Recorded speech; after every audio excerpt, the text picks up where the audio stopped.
Salut, c'est Trado. Je vous propose aujourd'hui la mise à jour des matrices de scalping sur l'euro-dollar, France 40, Allemagne 30 et US 30. Les propositions d'usage, comme d'habitude, il ne s'agit que d'une analyse donnée à titre informatif, pédagogique. Cela ne suffit pas pour trader. Il faut encore avoir des signaux d'achat et de vente qui interviennent et qui soient de votre cru sur les zones mentionnées pour pouvoir tirer parti de cette matrice. L'utilisation des CFD doit être réservée aux traders qui ont de l'expérience.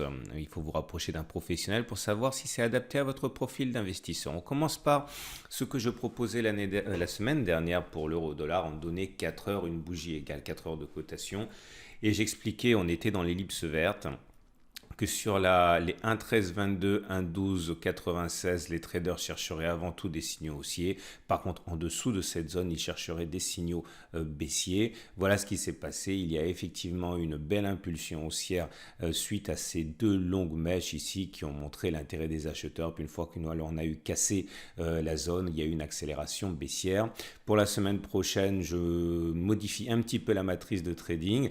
La zone des 1,1346, 1,1333 devrait servir ici à beaucoup des traders pour chercher des signaux baissiers. Les 1,1150 à 1,1104 devraient servir aux traders pour chercher normalement des signaux haussiers. En dessous, par contre, ils chercheront des signaux baissiers. On a des rugosités de marché à 1,1211, 1,1259, des zones d'hésitation comme ça. Le consensus des clients CMC Market, c'est acheteur à 60%.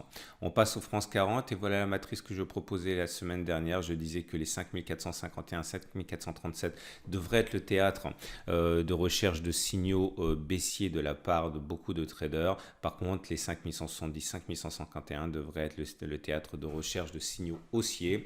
On avait des rugosité de marché. On était dans l'ellipse bleue. Bon, comme vous voyez, la matrice n'a pas été activée puisqu'on n'a pas réussi à aller chercher la zone. Donc, on a oscillé finalement cette semaine entre des zones qui n'étaient pas des zones très évidentes d'intervention. Pour la semaine prochaine, voilà ce que je pense qu'il pourrait se produire. Les 5451 jusqu'à 5402, les traders chercheront sans doute des signaux baissiers sur cette zone. Par contre, les 5170, 5151 devraient normalement intéresser les acheteurs avec des difficultés, des rugosités à 5362, 5330, 5270, consensus des clients équilibré à 51% vendeurs. L'Allemagne 30, la matrice que je proposais la semaine dernière, ici, elle aussi, elle non plus n'a pas été activée, puisque je disais que normalement les 12 312, 12 218 devraient être une zone où les traders chercheraient des signaux baissiers. Et comme vous pouvez le voir, on a navigué en dessous de cette zone, donc la matrice n'a pas été activée. On était dans l'ellipse bleue ici. Et pour cette semaine, j'ajuste ma matrice. Je pense que les 12 225, 12 146 devraient être intéressants pour les baissiers qui chercheront des signaux donc baissiers. 11 840, 11 809, les traders devraient normalement chercher des signaux haussiers avec des rugosités à 12 072, 12 021, consensus des clients complètement équilibré à 50%. Et on termine avec l'US 30. La matrice que je présentais la semaine dernière était la suivante. On était dans l'ellipse bleue et je disais que les 25 945, 25 875 devraient être un endroit où les traders chercheraient à saisir des signaux haussiers. En dessous, ils chercheraient des signaux baissiers.